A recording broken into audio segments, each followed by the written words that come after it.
Hi friends and fellow soul coach journey mates. I had a clarity session and I was really very happy with it. And my soul coaching journey is really taking off very well and I'm really happy with it.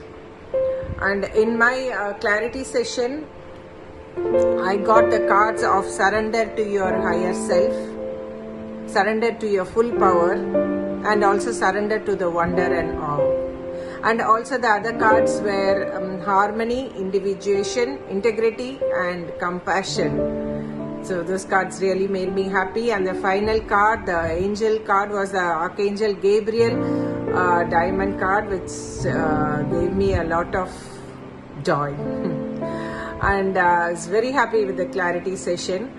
And Poorani coach has this great ability to really look into us and get out the best of us, I would say. And my breakthrough statement is, I am empowered to transform my life and the lives of all those around me. And I'm really happy with my empowering statement and my breakthrough statement.